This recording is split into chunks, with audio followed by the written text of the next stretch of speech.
Okay, guys, I'm just gonna pick up where we left off here.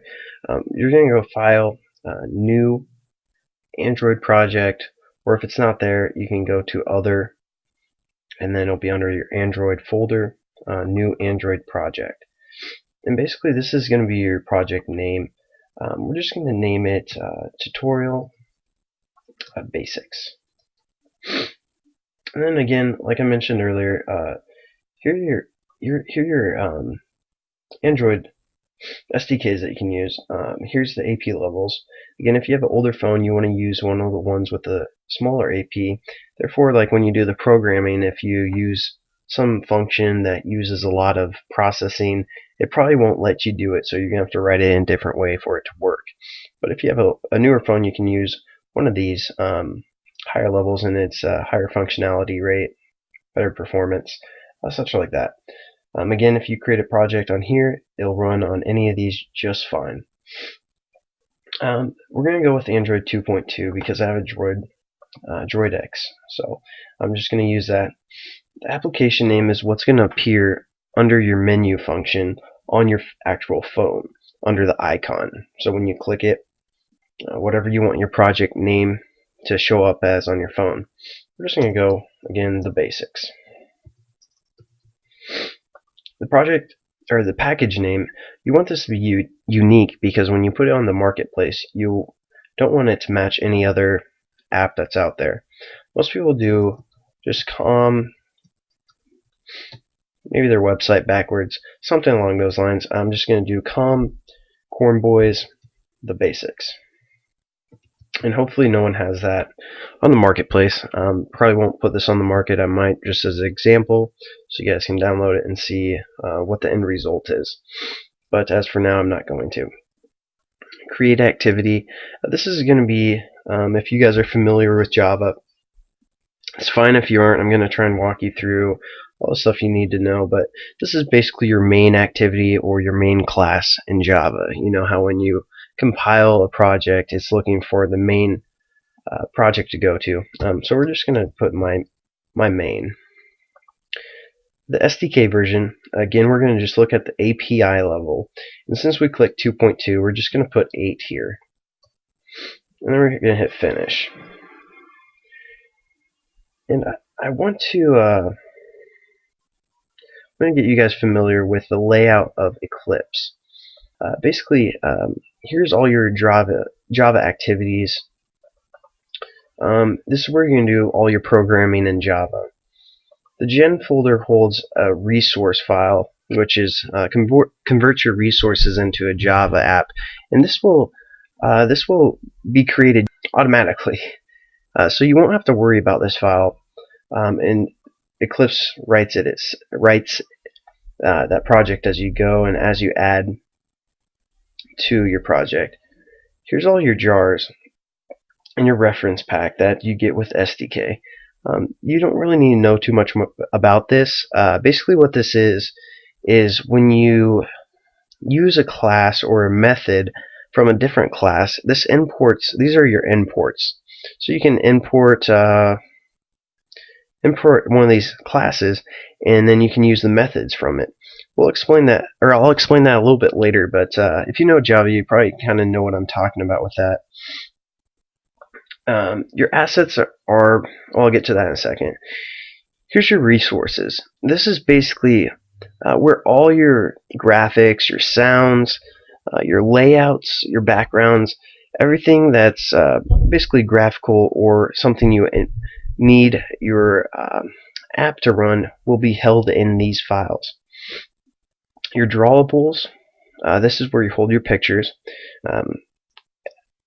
Eclipse or Android basically takes PNG files, JPEGs, or GIFs. So those are the main picture function or files that you're going to be using. Your layouts are going to be your XML layouts. And basically to write a app, we're going to be using XML, Java, and eventually when we get into gaming, we'll go C++ and OpenGL. So we're going to learn basically all those programming languages. XML is pretty basic, it's pretty easy, and we're going to jump right into this pretty soon here.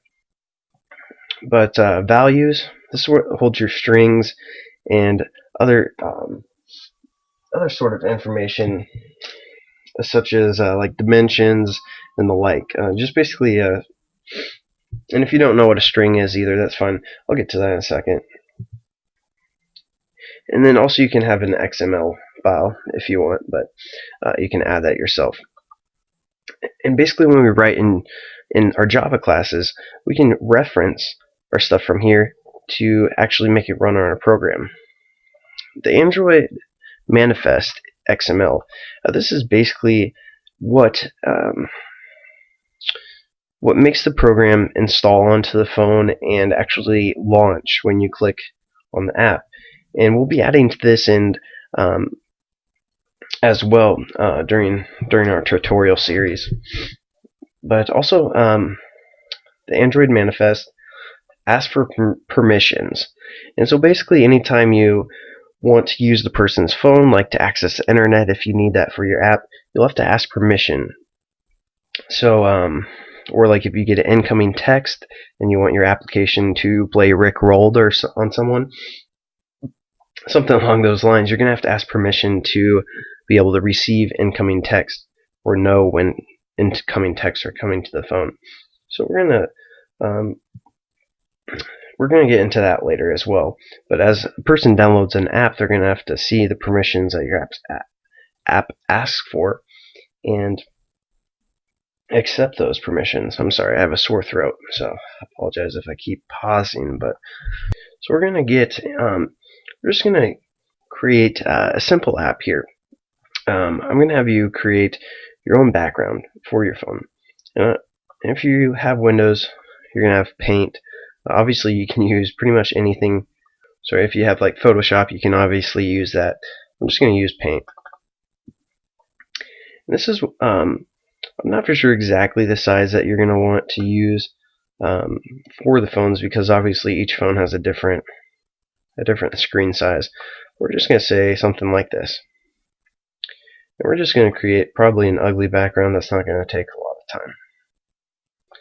But I'm just going to show you how to use some of these references.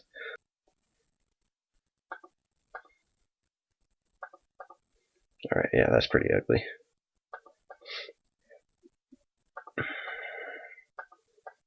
Sorry.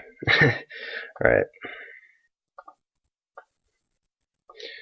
And I hope you guys know how to use Paint at least. This is going to be our background that we're going to use for our application. And again, you want to save this into your drawable file. So you're going to have to find, okay, and you're basically going to have to save this to your drawable file in your wherever you stored your workplace folder. Again, I put mine in Travis, and let's see here, did YouTube tutorials. You open that, and I did tutorials basics. So you go into your resources folder, and again, I'm not for sure. I know these are 3 different quality of pictures. I'm not for sure if that means low, medium, and high. I'm not for sure exactly what those mean, but we're just going to use the M1. When you save a background, you want to have it lowercase. The first letter at least lowercase. So I'm going to say Corn Boys background. And the best platform to use would probably be a PNG file. So we're going to just save it. And you're like probably wondering, it's not there. Yeah, that happens sometimes. And sometimes you get errors even though you wrote everything perfectly and you saved all your Java files. But something to do just to get this more updated is go to Project Clean. And then it'll clean your workplace. And it basically reloads. So yeah, we got this now in our drawable file. Now, here's the layout. Okay, you probably shouldn't be having these error messages. I'm going to try and figure this out real quick and clip the video.